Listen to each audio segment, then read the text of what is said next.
یہ دو لفظ ہیں، ایک ایمان ہے، دوسرا اسلام ہے۔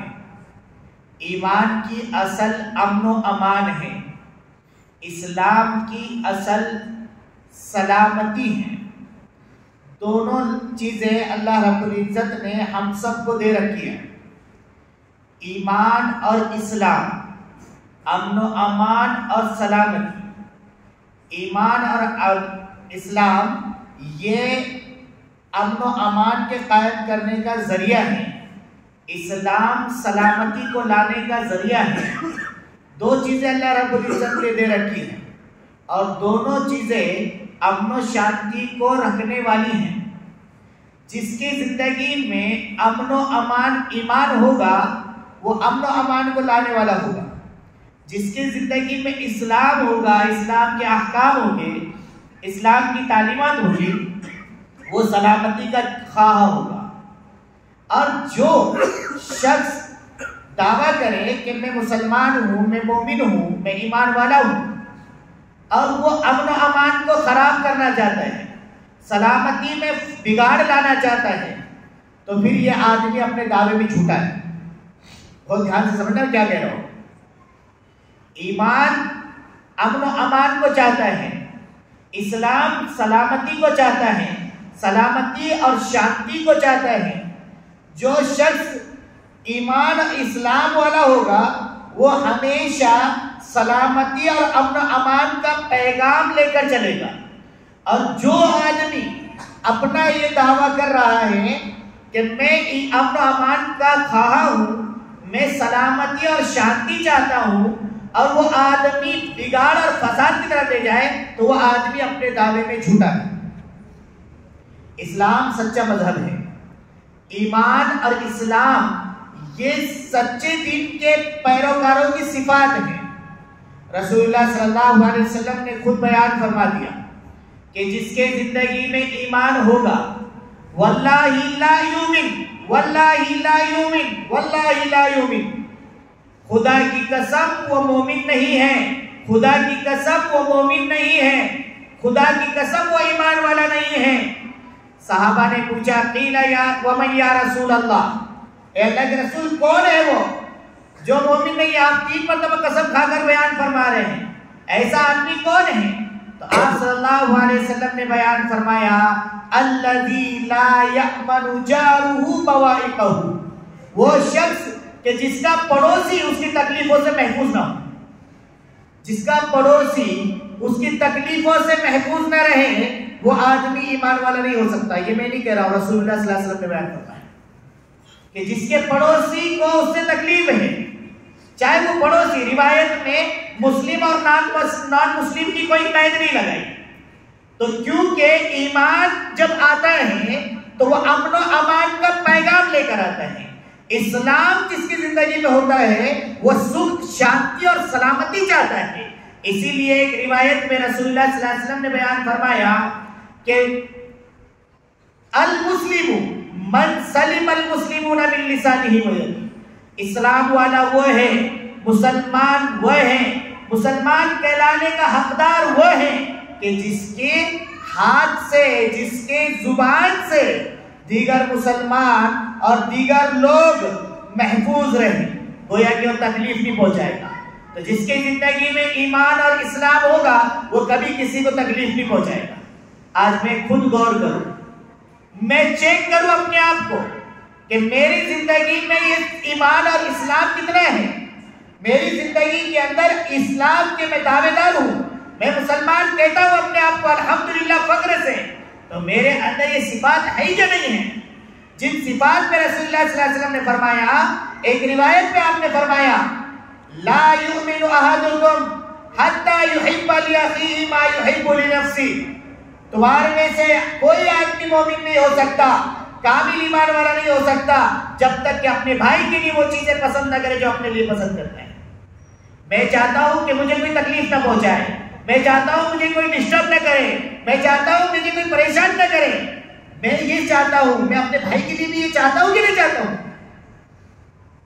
ہم غور کریں، میرے صبح سے لے کر رات میں سونے تک میرے ذات سے کتنی تکلیفیں کس کو پہنچ رہی ہیں، ابھی ہم نے اس پہ غور کیا؟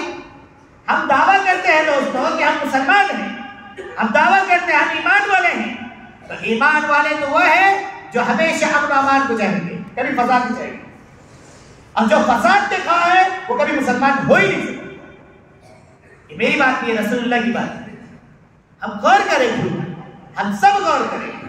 آج حالات کہاں سے کہاں ہیں کہ ہمارے سامنے اگر کوئی کسی سے پڑوسی ہے ہمارا، کوئی اس کی چیز ہمارے دروازے میں آ کر گر گئی، جھاڑو مارتے مارتے کچھ نہ کچھ ادھر لگ گیا، تو اس کچرے کی بنیاد پر جھگڑے شروع ہو جاتے ہیں، پولیس اسٹیشن تک پہنچ جاتے ہیں۔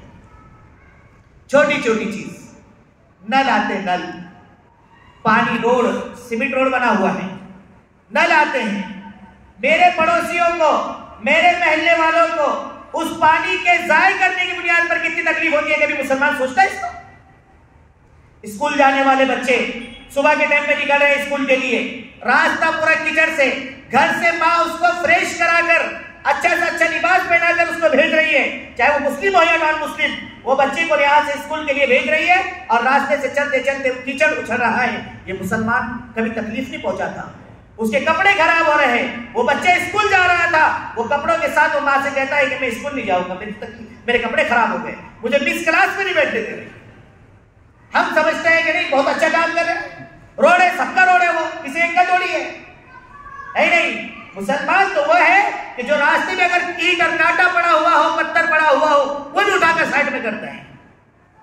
ہم غور تو کریں، ہم کہاں چلے گئے؟ کہاں ہے ہمارے اخلاقیات کہ جن اخلاقیات کی بنیاد پر لوگ اسلام میں آتے تھے؟ کہاں ہے وہ ہمارے معاملات جن معاملات کو دیکھ کر لوگ کہتے تھے کہ بخدا یہ لوگ فرشتے ہیں، یہ اس دنیا کے رہنے والے نہیں، یہ آسمان سے آئے ہوئے لوگ ہیں؟ ہم کبھی غور تو کریں دوستوں، ہم اپنے اخلاق میں اتنے گر گئے، اتنے کہ میرے سے کیا تکلیف کس کو ہو رہی ہے وہ بھی غور نہیں کرتے۔ یاد رکھیے گا، ہمارے لیے یہاں پر ہم جس کو جتنی تکلیف پہنچانا چاہیں اور ہم یہ سوچیں کہ ہم بہت آزاد ہیں، تو کچھ بھی کر لیجئے، اللہ کے دربار میں جب حاضری ہوگی نا، اس وقت میں میرا اور آپ کا رب پوچھے گا، ہم سب سے پوچھے گا کہ ایک تو میری نعمت، پانی جیسی نعمت، جا کر دیکھو اطراف میں، چلے جاؤ اورنگ آباد کے باہر، دیہاتوں میں چلے جاؤ، سینٹر میں چلے جاؤ، لوگ پانی کے قطرے کے لیے پریشان ہیں۔ جب بارش رک گئی، پانی کے لیے لوگ پریشان، مول خرید کر قیمت لے کر پانی پی رہے ہیں، مجبور ہے لوگ خریدنے میں پانی پر، اور اللہ کی ہم کو نعمت ملی ہے تو ہمارا یہ حال ہے۔ میرا پانی بھرنا ہو گیا تو میرے راستہ دھونا، روڈ دھونا شروع کر دیتا ہوں، میں دیواریں دھونا شروع کر دے رہا ہوں، میں گاڑیاں دھونا شروع کر رہا ہوں۔ کیوں؟ کہ میرا پانی ہے، میرا گھر ہے، میرے سامنے ہے، میں کروں گا، مجھے کون روکتا؟ دیکھ لو، کوئی نہیں روکے گا۔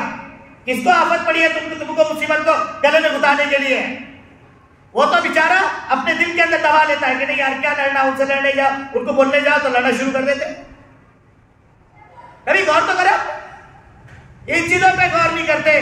جب ہمارے اوپر حالات آتے پھر بولتے یار حالات آ رہے، ہم نے کتنوں کو تکلیف پہنچائی؟ ہم تو اپنا مان کا پیغام لے کر آئے تھے، ہم تو سکھ شانتی کا پیغام لے کر آئے تھے۔ آج ہم کو کوئی غیر ہم پر انگلی اٹھاتے ہوئے کیوں نہیں ڈرتا؟ ہم اپنے اخلاق کے ذریعے دیکھیں تو صحیح، ہماری اپنے آبا و اجداد کی تاریخ کو پڑھیں تو صحیح، صحابہ کرام کے اخلاق کو دیکھیں تو صحیح، رسول اللہ صلی اللہ علیہ وسلم کی زندگی کو نمونہ بنائیں تو صحیح، تب جا کر پتہ چلے گا کہ میرے رسول اللہ صلی اللہ علیہ وسلم کے اخلاق کیسے تھے۔ وہ صرف بڑھیا کا واقعہ، چاہے وہ واقعہ بالکل غلط ہے، وہ واقعہ بالکل صحیح نہیں ہے، لیکن ایک آدمی تکلیف پہنچا رہا ہے، رسول اللہ صلی اللہ علیہ وسلم اس کو دعائیں دے رہے ہیں۔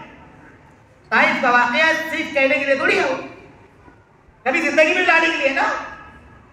طائف کا واقعہ صرف کہنے کے لیے نہیں ہے کہ طائف میں اتنی تکلیفیں پہنچی ہے کہ آج صلی اللہ علیہ وسلم کا پورا جسم اطہر لہولہان ہو گیا ہے، خون نکل رہا ہے، جوتے خون سے بھر گئے ہیں۔ ہم نے وہ جگہ دیکھی ہے، اللہ ہم سب کو دکھائے، وہ مسجد عداس دیکھی ہے جس جگہ پر رسول اللہ صلی اللہ علیہ وسلم جب آئے تھے طائف والوں سے بچ کر، اس جگہ پر آپ نے آرام کیا تھا، اس جگہ کو دیکھا ہے۔ وہاں جانے کے بعد وہ واقعہ روٹے کھڑے کر دیتے ہیں کہ رسول اللہ صلی اللہ علیہ وسلم اس جگہ پر بیٹھ کر ان کے لیے بددعا نہیں کر رہے ہیں. جبریل امین آ رہے ہیں, ہوا کا فرشتہ آ رہا ہے, پہاڑوں کی نگرانی والا فرشتہ آ رہا ہے, مگر آپ یہ سنتے ہیں اور کہتے ہیں.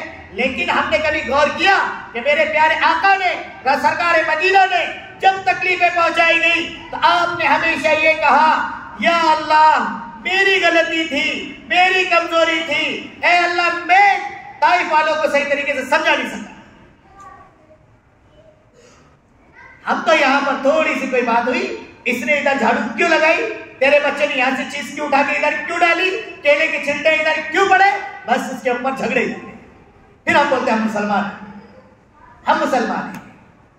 میرے بھائیوں, ہم ان چیزوں پر غور کریں, ہمارے اخلاقیت کہاں سے کہاں پہنچ گئی.